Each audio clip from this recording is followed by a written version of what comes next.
नमस्कार प्रिय विद्यार्थियों, मैं सूर्य प्रकाश पारिक, सहायक आचार्य हिंदी साहित्य, श्री शिवचरण माथुर राजकीय महाविद्यालय माडलगढ़ भीलवाड़ा। आपका आज की इस ऑनलाइन कक्षा में बहुत बहुत स्वागत करता हूं। आज की इस ऑनलाइन कक्षा में विषय है प्राचीन काव्य में से दूसरा अध्याय कबीरदास जी। और जैसा कि आपको विदित है कि आपके दो पेपर है, जिसमें प्रथम प्रश्न पत्र में प्राचीन काव्य नाम की पुस्तक है, जिसमें सप्रसंग व्याख्याएं और इस ढंग से प्रश्न आएंगे। तो हम यहाँ पर व्याख्या खंड में चल रहे हैं और अब तक हमने 7 पद पढ़े हैं और उसी में हम आगे चलेंगे। आज हम 3 पद और पढ़ने वाले हैं आज, तो उसी के क्रम में हम देखते हैं। आरंभ करते हैं। कबीरदास जी निर्गुण भक्ति धारा के ज्ञानश्री शाखा के प्रतिनिधि कवि है और कबीर का जो काव्य है वो अनेक प्रकार के गुणों से भरा हुआ है। कबीर अपनी बहुत सारी काव्यगत विशेषताएं अलग अलग पंथों से लेते हैं, जैसे कि उनका जो दर्शन है वो वेदांत दर्शन से लेते हैं। पिछली कक्षा के अंदर हमने देखा था कि जो वेदांत दर्शन के अंदर उन्होंने माया महाठगिनी हम जानी के जो पद रखा था, उसमें हम ये चीज़ को देख पाते हैं। और इसके अंदर एक और आता है कि उलटबाजी का प्रयोग कबीर की भाषा में हमें देखने को मिलता है। उलटबाजी का मतलब जैसा कहा जा रहा है बिल्कुल उसके उल्टी बात सी होती है। जैसे कि उन्होंने कहा है ठाडा सिंह चरावे घाई, कि मतलब कि खड़ा हुआ शेर गायें चरा रहा है। तो इसका मतलब मन और इंद्रियों के लिए ये आया। तो हमें प्रथम दृष्टया देखने से लगता है यार शेर खड़ा हुआ गाय को किस प्रकार से चरा सकता है, वो तो खा जाएगा उसको, तो किस प्रकार से चरा सकता है। तो हमें मन में एक तरह से आश्चर्य होता है। उलटबांसी उल्टी सी जो बात है वो हमें दिखने को मिलती है। तो ये जो उलटबांसी की जो परंपरा है वो सिद्ध साहित्य की जो संध्या भाषा है, जो अस्पष्ट सी जो वाणी है, वहाँ से हमें वहाँ से ली हुई प्रतीत होती है। आगे बहुत सारी हठ योग साधना, गुरु महिमा स्मरण, ये नाथ साहित्य और सिद्ध साहित्य से में आता हुआ प्रतीत होता है। तो यहाँ पर भी हमें एक उलटबांसी, कबीर की जो उलटबांसी है काफ़ी प्रसिद्ध है, ये उलटबांसी वो हमें यहाँ पर देखने को मिलती है। तो ये देखिए, पानी बीच मीन प्यासी। देखिए मतलब पढ़ते ही आपको लगता है कि बड़ी एक अजीब सी बात यहाँ पर कही गई कि पानी बीच मीन प्यासी। पानी के अंदर मछली, या मीन का मतलब मछली कहाँ पर रहती है? पानी के बीच में रहती है। अगर कोई व्यक्ति इस प्रकार से कहता है कि पानी के बीच में रहती है मछली प्यासी है, तो हमें आश्चर्य होगा, हंसी आएगी हमें। तो कबीर भी यही कहते हैं भाई, कबीर भी यही बात करें, पानी बीच मीन प्यासी मोही सुन सुन आवे हाँसी। और जब मैं इस बात को सुनता हूँ, अगर कोई व्यक्ति कहता है कि संसार में रहकर उसको कहीं पर परमात्मा नहीं मिल रहा है, परमात्मा के दर्शन के लिए वो इधर उधर ढूंढता फिर रहा है, तो उसको हंसी आती है। ये कैसी मूर्खता है, क्योंकि जो परमात्मा है यानी जो वास्तविक रूप से जो है वो तो वहीं पर निवास करती है। पानी बीच मीन प्यासी, कि घर घर में परमात्मा रहता है। मतलब अगर मछली अगर ढूंढे, अगर मछली प्यासी मर रही तो उसको क्या आवश्यकता है कि वो तो सिर्फ मुंह खोलेगी और उसकी प्यास बुझ जाएगी। तो ठीक उसी प्रकार से व्यक्ति जो ईश्वर की खोज के अंदर जगह जगह घूमता फिरता, कहीं मथुरा घूम रहा है, कहीं काशी घूम रहा है, कहीं काबा घूम रहा है ना, वेटिकन सिटी घूम रहा है। इस प्रकार से जो अलग अलग स्थानों पर घूम घूम कर जो ईश्वर की खोज कर रहा है, मंदिर में, मस्जिद में, चर्च में, गुरुद्वार में जो खोज कर रहा है, वो तो पूरी तरह से व्यर्थ है। क्योंकि अगर परमात्मा की खोज करनी है तो उसको मात्र अपने हृदय में झांकना है और उसको वहाँ पर परमात्मा देखने को मिलेगा। तो पानी बीच मीन प्यासी मोहे सुन सुन आवे हाँसी। और ये बहुत ही आश्चर्यमय और हास्यास्पद, क्योंकि आत्मज्ञान के अभाव में, और ऐसा क्यों हुआ इसके लिए अगर घर में वस्तु नज़र नहीं आवत बन मन फिरत उदासी। क्योंकि घर में ही रखी हुई वस्तु से दिखनी, जैसे कहना भी कांख में छोरा गांव में डिंडोरा, तो घर में ही चीज़ पड़ी हुई है और उसको नज़र नहीं आ रही। और उस ऐसा कभी होता भी, आपको भी कभी ऐसा अनुभव मैं आपको बताता हूँ तो शायद आप इस अनुभव को अपने साथ में जोड़ सकेंगे कि कई बार आपके अभिभावक आपको कमरे में भेजते हैं कि भाई जाओ और वो चीज़ उठा के लाओ। आप कमरे में भी जाते हैं और लेकिन आप जैसे ही आपके पिता ने माता ने कोई काम बताया आपको कमरे में जाके वो चीज़ ढूंढ के लाओ, लेकिन आपका ध्यान नहीं है, ध्यान किसी और दिशा में लग गया। तो आप कमरे में घूमते हैं, आराम से घूम फिर कर, और आपकी आंखों के सामने पड़ी हुई है, लेकिन आपको चीज़ दिखाई नहीं देती और घूम फिर कर आप वापस आ जाते हैं। ये स्थिति ही उस मनुष्य की हो रही है कि जो इस संसार में ईश्वर को नहीं देख पा रहे, क्योंकि उसका ध्यान नहीं है। ध्यान उसका कहाँ पर, उसकी जो माया है, जो दूसरी वस्तुएं हैं उसके अंदर उसका ध्यान अटका हुआ है, इसलिए वो उस चीज़ को नहीं देख पाता है। तो घर में वस्तु नज़र नहीं आवत बन बन फिरत उदासी। और यही जो उदासी है, यही जो ये जो दुख है, ये जो पीड़ा है, वो उसको देखने को मिलती है। ये देखिए इसके अंदर 2 पंक्तियाँ इसमें छोड़ दी गई है जो आपको मैं बता रहा हूँ यहाँ पर। घर में वस्तु नज़र नहीं आवत बन बन फिरत उदासी, इसके बाद 2 पंक्तियाँ और है जो आपकी पाठ्य पुस्तक में नहीं है, इसको आप लिख लीजिए। मृग की नाभि माही कस्तूरी, मृग की नाभि के भीतरी कस्तूरी है। तो पहले लिख लीजिए इसको, मृग की नाभि माही कस्तूरी बन बन फिरत उदासी। ये इस ढंग से ये छूट गया है, ये पूरा ही छूट गया है ये। तो इसको मैं ढंग से एक बार पूरे को पढ़ लेता हूँ, इसको आप सुन लीजिएगा।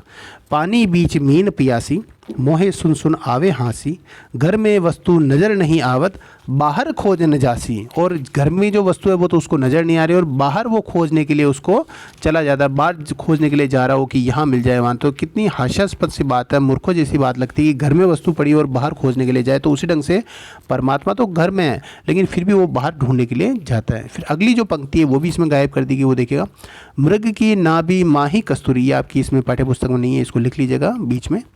मृग की नाभि माही कस्तूरी, बन बन फिरत उदासी। ये देखिए, जो मृग की जो कस्तूरी है, एक मृग जो कस्तूरी मृग है उसकी विशेषता है कि उसकी जो कस्तूरी होती है, उसकी जो खुशबूदार होती है वो उसकी नाभि में स्थित होती है और उसकी नाभि में वो कस्तूरी की जो खुशबू वो चारों तरफ फैलती है।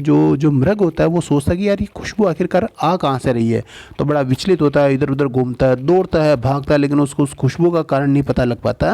और क्योंकि वो खुशबू कहाँ से आ रही है, वो उसकी नाभि में से आ रही है और जब उसको खुशबू का कारण नहीं पता लग पाता तो वो बन बन फिरत उदासी, बन बन यानी जंगल जंगल में घूमता फिरता है, उदास बन के घूमता है क्योंकि उसको उसका कारण नहीं पता। तो आज का जो मनुष्य है उसकी भी यही स्थिति है कि जो परमात्मा का जो निवास है वो उसके नाभि में स्थित है, उसके हृदय में स्थित है, लेकिन उसको वो कहीं पर नज़र नहीं आ रहा है। फिर आगे देखिए, आत्मज्ञान बिना जग झूठा। ये जो सारा का सारा संसार है वो आत्मज्ञान के बिना झूठा है, इसका जो वास्तविक स्वरूप हम नहीं समझ पा रहे हैं। तो आत्मज्ञान बिना जग झूठा, क्या मथुरा क्या काशी। चाहे आप मथुरा चले जाओ, चाहे आप काशी चले जाओ, लेकिन अगर आत्मज्ञान नहीं है तो ये जो सारा का सारा जो संसार है वो पूरी तरह से झूठा है, इसका कोई अर्थ नहीं है, निरर्थक है ये संसार पूरा।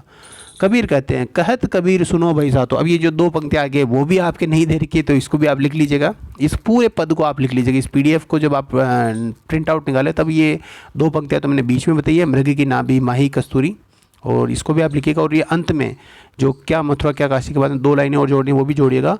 कहत कबीर सुनो भाई साधु, कबीरदास कहते हे संतो, हे साधुओं, मेरी इस बात को जान लीजिए कि आत्मज्ञान होने पर ही, हमारे ये जान लेने पर भी कि परमात्मा हमारे शरीर में विद्यमान है, तो हमें परमात्मा सहज रूप से मिल जाते हैं। तो कहत कबीर सुनो भाई साधु, सहज मिले अविनाशी। सहज भाव से अविनाशी मिल सकता है। अगर आप किसी चीज़ को बहुत कठिनता से करने का प्रयास करते हैं, बहुत मेहनत करते हो उसके लिए, तो शायद हो सकता है कि परमात्मा आपको न मिले, लेकिन सहज भाव से अगर हम अपने हृदय में झांकिए, आत्मज्ञान से हम अपने हृदय में झांक ले, पूरे विश्वास के साथ में अगर हम अपने हृदय में झांक ले, तो हमें यहीं पर सहज भाव से ही हमारे अब घर पे बैठे बैठे उसके दर्शन हो सकते हैं। तो अगर वो मछली भी अगर ये ध्यान ले कि भी मेरी जो प्यास बुझाने का जो माध्यम हो तो मेरे चारों तरफ है, बस मुझे मुंह खोलने की देर है, तो उसी प्रकार से जो अज्ञानी व्यक्ति है वो अपने आत्मज्ञान को जान ले और बस अपने हृदय में ढंग से झांक ले, तो उसे भी परमात्मा के दर्शन हो जाएंगे।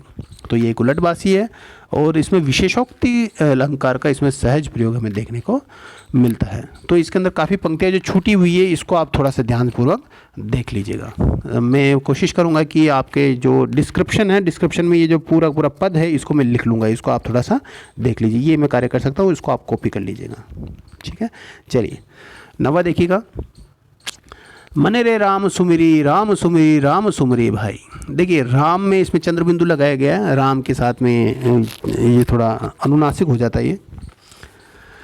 तो राम यहाँ पर किसको कहा गया, आप काफ़ी कुछ पढ़ चुके हैं तो मेरे ख्याल से अब आप समझ चुके हैं कि जो राम यहाँ पर कहा गया, कबीर के लिए जो राम है वो उनकी मर्यादा पुरुषोत्तम राम न होकर, दशरथ पुत्र राम न होकर, परमात्मा के लिए राम शब्द का प्रयोग यहाँ पर वो करते। तो हे मन, कबीर कहते हैं कि कबीर की जो काव्य की विशेषता उसमें नाम स्मरण का काफ़ी महत्व है, गुरु की महिमा, नाम स्मरण का काफ़ी महत्व दिया गया। तो इसमें जो राम नाम है उसका स्मरण का महत्व बताया गया है। कहते हो कि हे मन, मन रे, हे मन राम सुमिरी, तू राम का स्मरण कर, राम का स्मरण करो, क्योंकि राम का स्मरण ही तुझे करना पड़ेगा। राम के स्मरण से ही, यानी परमात्मा का जो स्मरण है उसका करने से ही तेरा कल्याण हो सकता है। और जो इस राम का स्मरण नहीं करता है कि जो कल्याण हो सकता है, इस भवसागर से जो पार हो सकता है, अगर राम का स्मरण नहीं करेगा, राम नाम सुमिरन बिने, अगर राम नाम का स्मरण नहीं करेगा, बूढ़त है अधिकाय, बूढ़त यानी डूब जाएगा, अधिकाय यानी अधिकांश व्यक्ति, जो जितने भी जो व्यक्ति जो राम नाम का स्मरण नहीं करता, परमात्मा का स्मरण नहीं करता, वो भी मनुष्य संसार सागर में डूब जाता है, पूरी तरह से वो समाप्त हो जाता है। ये देखिए, समाप्त होने के बहुत सारे अलग अलग कारण हैं, बहुत सारे हेतु है, तो किस किस प्रकार से वो डूब सकता है। देखिए, दारा सुत ग्रहण है, दारा का मतलब होता है पत्नी, जो उसकी जो नारी है, स्त्री है। दारा सुत, सुत का मतलब पुत्र, बेटा हो जाता है, गृह यानी घर, और इन सब के प्रति जो नेह है, पत्नी के, पुत्र के और घर के प्रति जो नेह है, मोह है, और संपत्ति अधिक है और बहुत ज़्यादा संपत्ति है, ज़बरदस्त संपत्ति है। इसके अंदर क्या है, या में कछु नहीं तेरो, इसमें कुछ भी तेरा नहीं है। ये जो सार की सारी संपत्ति, ये सारा संसार में रह जाने वाला, क्या लेकर आए थे क्या लेकर जाओगे, वही भाव यहाँ पर कहा गया। या में कछु नाही तेरो काल अवधि आई, और जब काल अवधि आएगी, जब मरने का जो समय आएगा, तब इसमें कुछ भी तेरा नहीं रह पाएगा। जो काल है वो तो शरीर को समाप्त कर देगा और तुझे इन सब को छोड़कर यहाँ से रवाना होना पड़ेगा। काल अवधि आई, और ये इसके अंदर उदाहरण प्रस्तुत किया गया। ये देखिए एक उदाहरण अलंकार भी किया गया, दृष्टांत यहाँ पर प्रस्तुत किया गया कि एक अजामिल नाम का एक व्यक्ति था जो काफ़ी दुष्टता किया करता। अजामिल था, गज था और गणिका थी। ये जो तीनों जो नाम है, ये पुराणों के अंदर इनका आते हैं, प्रसंग आते हैं कि जो अजामिल, गज, गणिका, ये अपने दुष्ट कर्मों से थे। पतित कर्म ये किया करते थे, हमेशा दुष्ट कर्म किया करते थे। अजामिल, गज, गणिका पतित कर्म कीन्हा, इन्होंने काफ़ी पतित कर्म किए, काफ़ी बुरे कर्म इन्होंने किए थे। लेकिन अंत में क्या होता है, तेऊ उतरी पारी गए, लेकिन फिर भी ये इस संसार के पार उतर चल गए, इस संसार से इनका मोक्ष हो गया। क्योंकि इन्होंने क्या किया था, अपने मरने के समय राम नाम लेना, केवल एक बार इन्होंने राम का नाम ले लिया था, तो यह इनका मोक्ष हो चुका था। देखिए यहाँ पर हमें एक थोड़ा आश्चर्य आता है कि कबीर जब सगुण के नहीं है, निर्गुण भक्ति के, तो ये जो उदाहरण इन्होंने बताए, ये जो प्रसंग इन्होंने बताए, तो वो तो सगुण भक्ति के उदाहरण है। क्योंकि विष्णु की भक्ति से अजामिल का और अजामिल का और गज का इनका कल्याण हुआ था। तो किस प्रकार से ये इसमें ये बात कही गई है। लेकिन फिर भी ये जो हिंदू जनता थी, तत्कालीन हिंदू जनता, उनमें इन प्रसंग काफ़ी प्रसिद्ध थे। तो उन प्रसंगों के साथ में तारतम्य बिठाने के लिए शायद इनका प्रयोग किया जा सकता है। तो ये जो अजामिल, गणिका, ये पतित कर्म खूब किए, लेकिन फिर भी ये पार उतर गए क्योंकि इन्होंने एक बार मात्र राम का नाम ले लिया। स्वान सुकर, स्वान यानी कुत्ता, सुकर यानी सुअर, काग यानी कौवा, स्वान सुकर काग किनो तौ लाज नाई। हे मनुष्य, तुझे ये जो मनुष्य जो शरीर मिला है, इस मनुष्य शरीर से मिलने से पहले तू न जाने किन किन अलग अलग योनियों से गुजर कर आएगी। कुत्ते की योनि से, सुअर की योनि से, कौवे की योनि से तू निकल कर आया, लेकिन तौ लाज नाई, फिर भी तुझे लज्जा नहीं आती कि इस जन्म में आकर भी तू ऐसे कर्म कर रहा है। तौ लाज नाई, राम नाम अमृत छाड़े काहे विष खाई। तो अब तो इस जन्म में आ गया, तो आखिरकार तो राम नाम का अमृत छोड़कर तू विष किस कारण से खाने को तैयार बैठा है। तजी भरम करम विधि न खेद, और ये जो भरम है उसको पूरी तरह से समाप्त करके, ये जो कर्म है उसके बंधन को समाप्त करके, ये जो विधि है, ये जो तरह तरह की जो तूने अपने चारों तरफ जो बवंडर लपेट रखे हैं, कर्मकांड लपेट रखे हैं, इन सबको तू समाप्त करके तजी यानी त्याग कर, राम नाम लेही यानी राम का स्मरण कर, राम का नाम लेना आरंभ कर दे। जन कबीर गुरु प्रसादी राम करीस नहीं। और कबीर दास जी कहते हैं कि हे मानव, तो गुरु की कृपा का आश्रय ले। गुरु कबीर कहते हैं कि हे जन, तो गुरु की प्रसाद ले ले, गुरु की कृपा का आशीर्वाद ले ले, राम के रस नहीं, और उस प्रसाद से भगवान के भक्त बन जा, तू राम का स्नेही बन जा, तब तेरा कल्याण निश्चित तरह से हो जाएगा। चलिए, तो इसमें पौराणिक आख्यानों की प्रयोग किया गया है और इसमें नए अर्थों की व्यंजना भी इसमें की गई है। तो इसमें अनुप्रास, यमक और रूपक अलंकार देखने को मिलता है। चलिए, 9वां हो चुका और ये जो अंतिम है आज की कक्षा में, ये भी हम देख लेते हैं। ये जो 10वां है, इसमें भी इसी प्रकार की बात कही गई है। काही रे नलिनी तू कुमलानी। तो इसके अंदर 2 प्रकार की बात यहाँ पर हमें देखने को मिलती है। तो इसको हम पढ़ेंगे, काहिर नलिनी तो कुम्हलानी है, ये मुम्हिलानी नहीं, ये काफ़ी मिस प्रिंटिंग हो गई है, तो इसका आप थोड़ा सा देख लीजिएगा। काहिर नलिनी तो कुम्हलानी, तेरे ही नाली सरोवर पानी। तो ये देखिए, नलिनी जो एक तरह से प्रतीक है, एक रूपक का काम में लिया है। कमलिनी के माध्यम से आत्मा की स्थिति पर इन्होंने प्रकाश डाला है। नलिनी का मतलब होता है कमलिनी है। कमलिनी जो एक छोटा सा कमल का पादप होता है, तो उसकी जो नाल होती है वो भी जल में लगी हुई है। तो तल है नीचे नीचे बिल्कुल। क्या कहा गया उसके लिए? तो आत्मा के लिए कहा गया है। तो आत्मा के लिए कहा कि हे आत्मा, तू आखिरकार उदास क्यों है? कुम्हलानी का मतलब उदास होना, परेशान होना, दुख में होना, पीड़ा में होना। तो अरे हे आत्मा, तू आखिरकार किस कारण से कुम्हलाई हुई है? देखिए, इसके अंदर कबीर कहना चाहते हैं कि जो आत्मा उसका कभी नाश नहीं होता, आत्मा जन्म नहीं लेती, तो आत्मा के दुखी होने का कोई कारण नहीं है। मनुष्य का शरीर तो समाप्त होगा, लेकिन आत्मा कभी समाप्त नहीं। तो इसलिए अगर आत्मा कभी दुख होती है तो उसको दुख पाने की आवश्यकता नहीं है। उसके लिए कहा गया, तेरे ही नाल ही सरोवर पानी। ये जो तेरी ही जो नाल है, उसमें ही सरोवर का पानी, यानी जो परमात्मा का जो परमात्मा है, तेरे परमात्मा ही में ही तेरा निवास है, तो तेरे को परेशानी लेने की यानी उदास होने की तेरी आवश्यकता नहीं है। क्या कहा गया? जल में उत्पत्ति जल में वास। जल यहाँ पर परमात्मा के लिए कहा गया है कि जो कमलिनी है, नलिनी है, जो वो आत्मा में, आत्मा जो है वो परमात्मा में निवास करती है, परमात्मा में ही समाप्त हो जाती है, तो उसको परेशान होने की क्या आवश्यकता। तो वो कहती है जल में उत्पत्ति जल में वास। जल में ही तेरा जन्म होता है, जल में ही तेरा निवास होता है। जल में नलिनी तोर निवास, और जल में ही हे नलिनी तेरा निवास हो जाता है, उसमें समाप्ति तेरी हो जाती है। ना तली तपती ना ऊपरी आगी। ना तो तेरा तल तप रहा है, न तो तेरे जो यानी जो तेरा पेंदा है उसमें कोई तपन होती है जिसकी वजह से तू कुमलाई है, न ही ऊपर आग लगी हुई है जिसकी वजह से तू कुमला रही है। तोर हेतु कहूँ का सनी लागी। तो तेरा हेतु, तेरा जो प्रेम है वो किससे जुड़ गया है, यानी तेरा जो मोह है वो किससे जुड़ गया है। तो यहाँ पर एक प्रतीक रूप में कहा जा सकता है कि ये जो आत्मा है वो तो पूरी तरह से परमात्मा है, लेकिन वो उदास तब हो जाती है जब उसका मन किसी सांसारिक विषय में लग जाता है, तब वो उदास हो जाती है। तो एक प्रश्न पूछा है इसमें, कहे कबीर जे उदिक के समान, कि ये जो उदिक के समान है ते नहीं मुए हमरे जान। तो ये कहते हैं कि ये जो है वो तो जल के समान है परमात्मा, ये कभी भी मरता नहीं है। तो हे आत्मा, हे कमलिनी, तुझे भी अनावश्यक ही घबराने की, उदास होने की आवश्यकता नहीं है। कबीर कहते हैं कि जे उदकी समान, जो जल के समान होते हैं वो कभी भी मरते नहीं हैं।